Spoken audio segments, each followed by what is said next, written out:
안녕하세요. 교육 철학 및 교육사 수업을 맡은 강영순입니다. 지난 한 주 잘 보내셨나요? 오늘은 실학주의 교육 철학에 대해 살펴보겠습니다. 먼저 실학주의 교육 철학의 시대적 배경에 대해 살펴보겠습니다. 종교개혁으로 열을 올렸던 시대는 16세기부터 18세기까지 절대 왕정의 시대입니다. 이 시기부터 근대국가의 체제가 시작되었습니다. 17세기는 그야말로 과학과 지식의 혁명이 일어나던 변혁의 시기였습니다. 자연과학뿐만 아니라 인간의 정신과 의식은 혁명적인 변화를 가져왔고, 이는 곧 근대문화를 형성하는 토대가 되었습니다. 종교개혁의 결과 신학이 중심이었던 사회적 분위기는 과학 중심으로 바뀌었고, 사람들은 종교 중심의 초자연적인 사유로부터 자연과 현실 세계를 받아들이는 사유를 하게 되었습니다. 종교 교권의 이익을 위해 모든 제도와 인간의 행위 규범이 정해졌던 사회체제는 인간의 자유를 지향하는 방향으로 전환하였습니다. 이러한 역사적 변화는 교육에도 반영되었습니다. 따라서 새로운 교육 내용과 방법을 도입하게 되었습니다. 진리를 발견하고 과학을 도입하자 인간의 능력이 향상되었습니다. 이러한 경향은 이성과 경험을 존중하는 실학주의 교육에서 나타났습니다. 실학주의 교육은 철학적으로는 실제론의 경향을 보이고 문학과 예술에서는 사실주의적 경향으로 나타났습니다. 철학에서 사물 그 자체의 탐구를 통해 사물의 본성을 이해하려는 것이 실제론 차원의 인식입니다. 이는 예속적 인간상에서 탈피하여 자신의 이성을 찾으려는 노력에서 비롯되었습니다. 눈으로 직접 관찰하고 검증함으로써 잘못된 선입견, 관념에서 벗어날 수 있었습니다. 따라서 비판적 사고를 할 수 있게 되었습니다. 여기까지 실학주의 교육 철학의 시대적 배경에 대해 살펴보았습니다. 17세기에는 실학이 발달하게 되었습니다. 17세기 실학주의는 인문적 실학주의, 사회적 실학주의, 감각적 실학주의 세 단계를 거쳐 발전하였습니다. 인문적 실학주의에 대해 살펴보겠습니다. 인문적 실학주의는 고전 연구를 통해 현실 생활에 적응할 수 있는 유능한 인간을 교육의 목적으로 삼았습니다. 고전의 형식보다는 내용을 중시하였습니다. 특히 실생활에 필요한 내용을 강조하였다는 점에서 르네상스 시기의 인문주의와 구별됩니다. 인문적 실학주의 대표 인물은 라블레, 밀턴입니다. 다음으로 사회적 실학주의에 대해 살펴보겠습니다. 사회적 실학주의는 사회생활의 경험을 교육의 주요 내용으로 삼았습니다. 인문적 교양만으로는 신사 양성에 불충분하다고 여겼습니다. 실제적 삶에서 유능한 사회인, 세상 일에 밝은 인간을 양성하려 하였습니다. 따라서 지식보다는 풍부한 사회 경험을 강조하였습니다. 이들에게 있어서 현실 사회는 살아 움직이는 지식이며 학습장이었습니다. 사회적 실학주의 대표 인물은 프랑스의 몽테뉴, 영국의 로크입니다. 마지막으로 감각적 실학주의에 대해 살펴보겠습니다. 감각적 실학주의는 인간의 감각적 직관을 기초로 사물의 본질을 파악하려고 하였습니다. 고전의 내용이나 사회생활을 통해서가 아니라 실물의 표본을 감각기관을 통해 직접 관찰함으로써 사물의 본질에 근접한 인식을 얻을 수 있으며 학습 효과도 높일 수 있다고 보았습니다. 여기까지 17세기 실학의 발달 상황에 대해 살펴보았습니다. 다음으로 실학주의 사상가들의 교육 철학에 대해 살펴보겠습니다.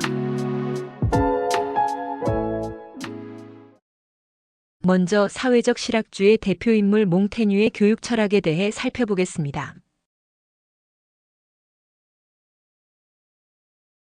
우선 그의 생애를 보면 다음과 같습니다.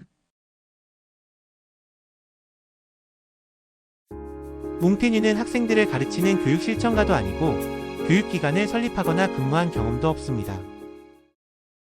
그는 간접적으로 서구의 교육학에 영향을 미쳤습니다. 교육에 대한 관점은 그의 저서에서 살펴볼 수 있습니다. 주요 저서는 1580년에 지은 수상록이 있습니다. 여기까지 몽테뉴의 생애에 대해 살펴보았습니다. 몽테뉴의 인간관에 대해 살펴보겠습니다. 몽테뉴는 인간의 생각은 주변 환경의 영향을 받는다고 보았습니다. 그는 고대의 문학과 민속학을 연구하고 그 결과에 대해 자신이 경험한 사례를 다음과 같이 설명하였습니다. 사람들은 자신의 습관과 배치되는 행동을 하는 사람을 야만인이라고 부른다. 진리와 이성을 재는 척도에 있어서 우리들의 생각과 습관보다 좋은 척도는 없다고 하는데 이 주장은 옳은 것 같다.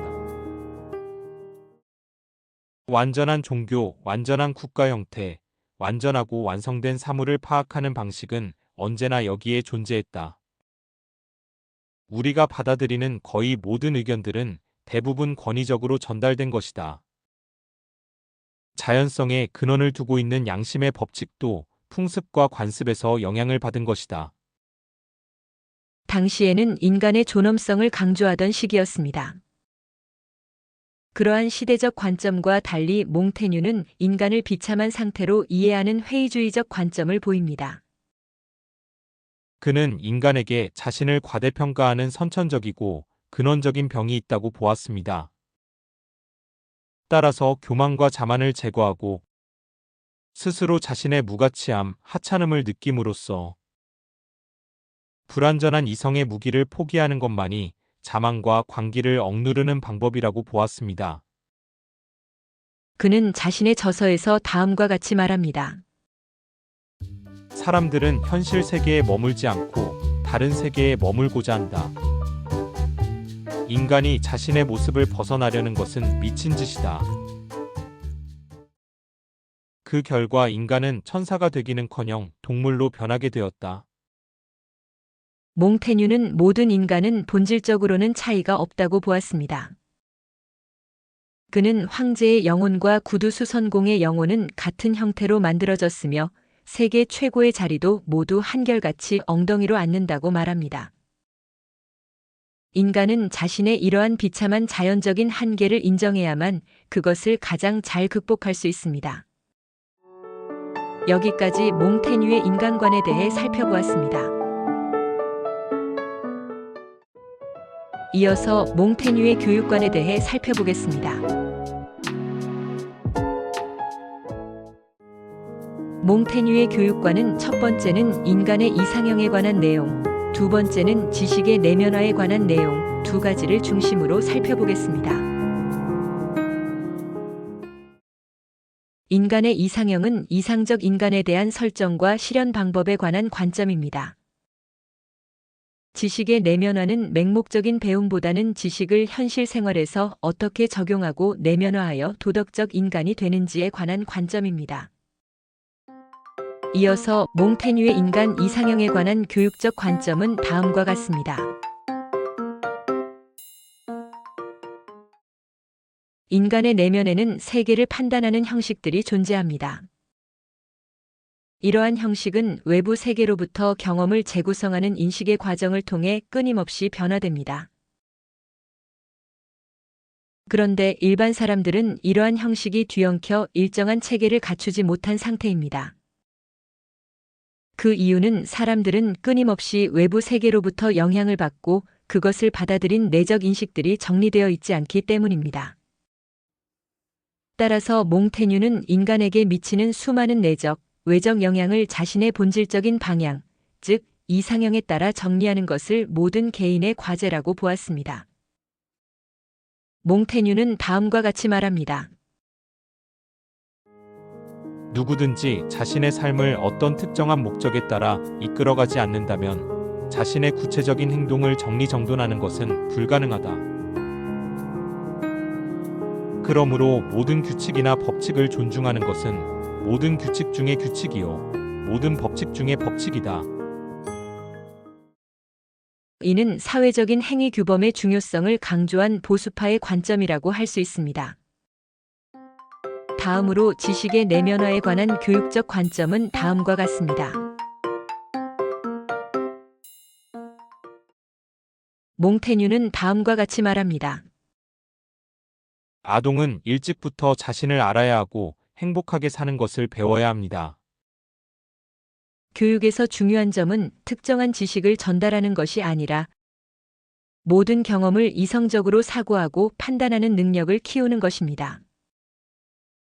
그는 기억을 강조하는 교육을 비판하였습니다.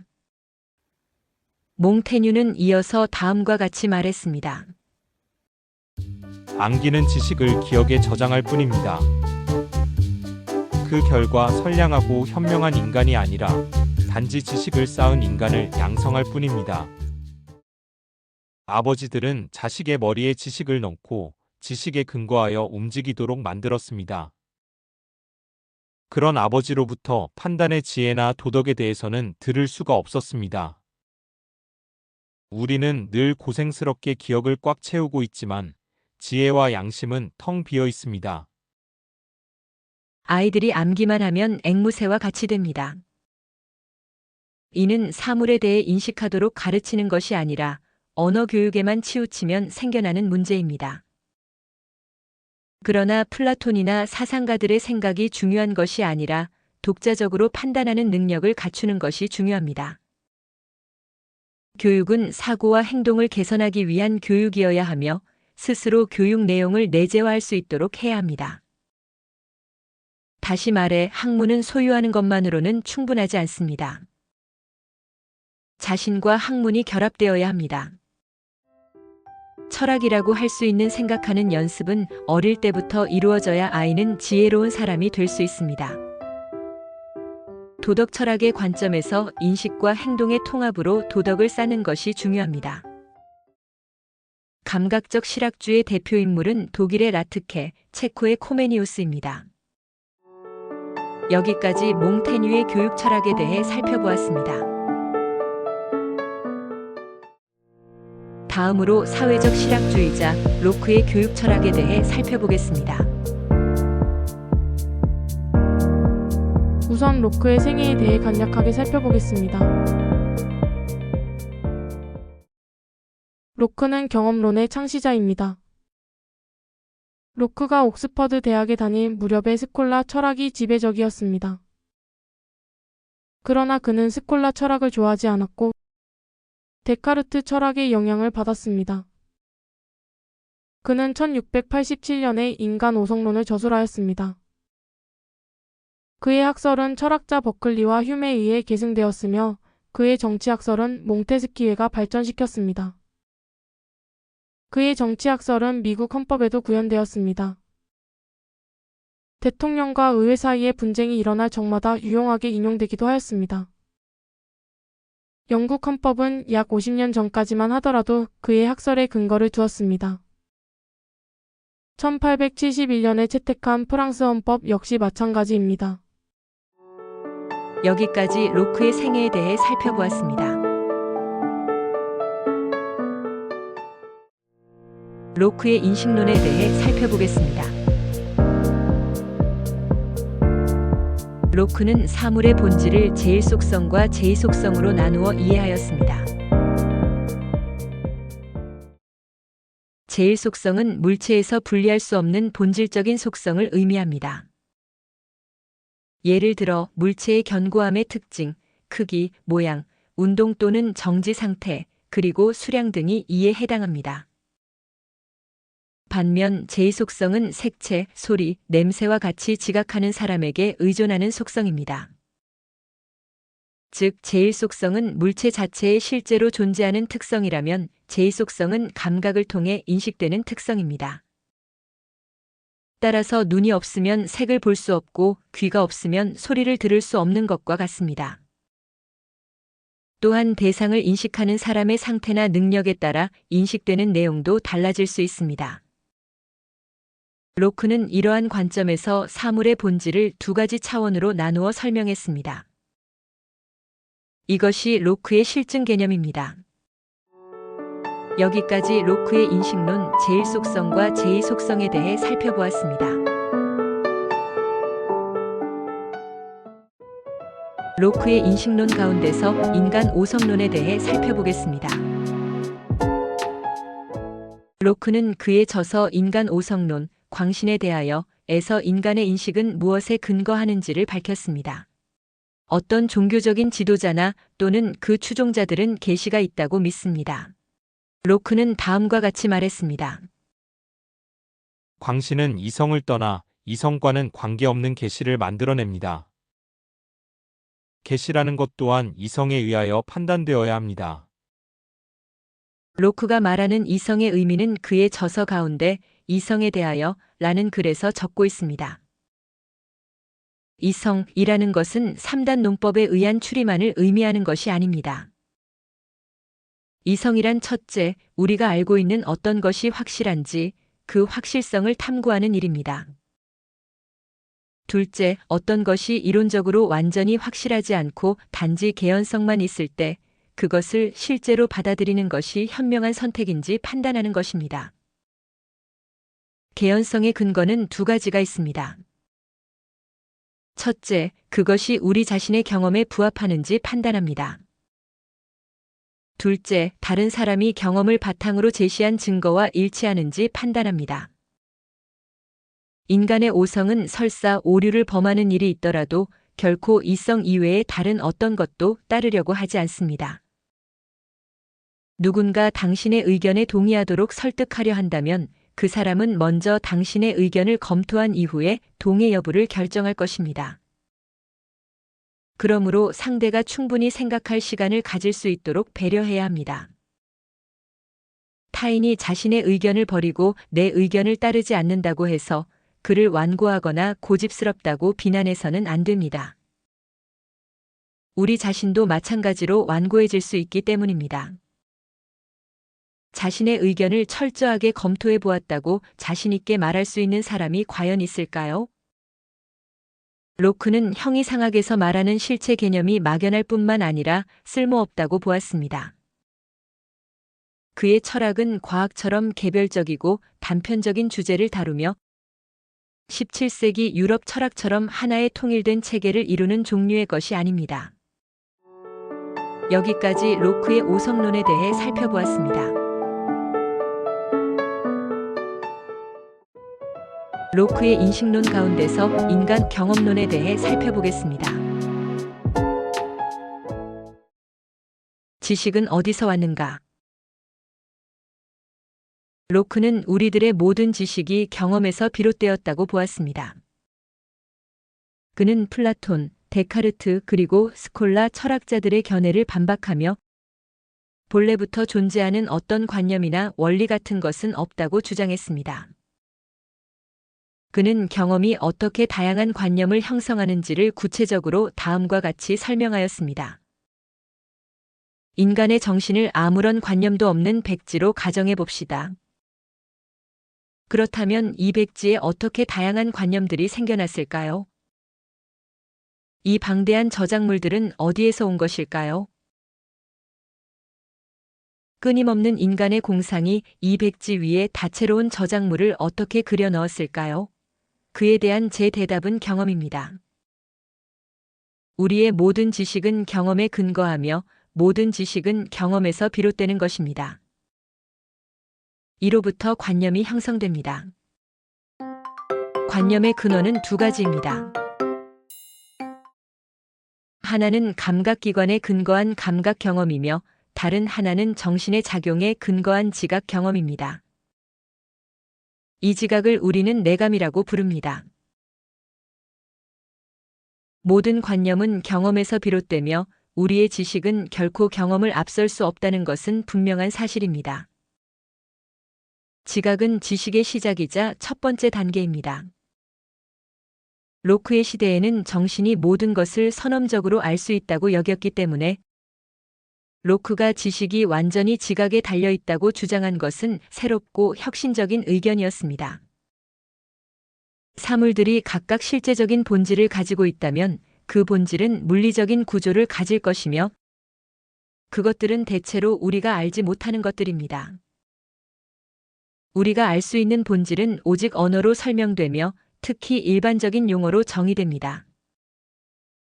우리는 자연 자체에 대해 아는 것이 아니라 단지 언어를 통해 그것을 규명하고 있을 뿐입니다.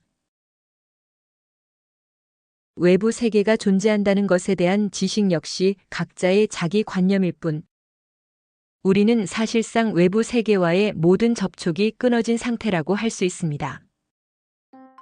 로크는 실제적인 지식을 세 가지로 나누어 보았습니다.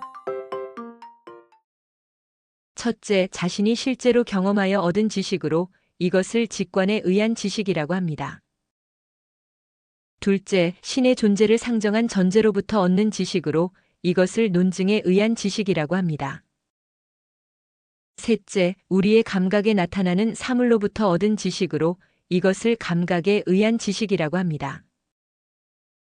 그러므로 우리가 지식을 얻을 수 있는 길은 첫째, 직관을 통한 지식, 둘째, 실제의 사물과 관념의 일치 또는 불일치를 헤아리는 이성, 셋째, 사물의 존재를 지각하는 감각입니다. 그러나 우리의 감각은 경험할 뿐 감각의 원인에 대해 알지 못합니다. 로크는 확실성을 인식의 목표로 삼았습니다. 그 결과 논리적인 일관성을 버리고 확실성을 얻었습니다. 기존의 위대한 철학자들은 대부분 로크와는 반대되는 인식의 방법을 취했습니다. 그들은 논리의 일관성이 없는 철학은 전체적으로 진리일 수 없다고 보았습니다. 그러나 논리가 일관된 철학 체계가 반드시 로크의 철학보다 더욱 정당하다고 할 수는 없습니다. 여기까지 로크의 경험론에 대해 살펴보았습니다. 로크의 교육관에 대해 살펴보겠습니다. 먼저 로크의 이성교육에 대해 살펴보겠습니다. 로크는 감각적 경험을 강조하였습니다. 사물에 관한 지식은 우리가 태어나면서부터 알고 있는 것이 아닙니다. 지식은 우리의 의식 속에서 모든 정신적 활동으로 말미암아 형성되는 관념들로 나타납니다. 로크는 특히 자연 연구에서 인간은 단지 지식의 가능성만 얻을 수 있을 뿐 확실한 지식에 이를 수는 없다고 보았습니다. 이러한 관점에서 이성 교육의 과제에 대해 다음과 같이 설명하였습니다. 교육의 과제는 성장 세대가 특정한 학문의 내용을 배워서 완전히 익히도록 하는 것이 아닙니다. 그들이 집중하여 공부하면 어떤 학문이든 해낼 수 있도록 사고력을 열어주고 정돈해주는 것이 교육의 과제입니다. 만약 오랫동안 한 가지 사유 방식에만 익숙해져 있다면 사고력이 그 안에서 굳어져 다른 방식의 사유로 나아가는 것이 어렵게 됩니다. 따라서 성장하는 세대가 자유롭게 사고할 수 있도록 여러 종류의 지식을 살펴보게 하고 지식의 다양성과 풍성함 속에서 이해력을 훈련하도록 해야 합니다. 그러나 여기서 중요한 점은 지식의 다양성이 아니라 사유의 다양성과 자유이며 또한 지식의 확장이 아니라 정신활동의 성장입니다. 로크는 이성 능력의 향상을 강조하였습니다. 따라서 한 인간의 자유는 그가 이성을 지녔기에 가능하며 인간의 행위는 자기의 의지에 근거한다고 보았습니다. 부모는 어린이가 이성 능력을 갖출 때까지 보호자의 역할을 하면서 어린이를 가르쳐야 합니다. 여기까지 로크의 이성 교육에 대해 살펴보았습니다. 일부 강의는 여기까지입니다.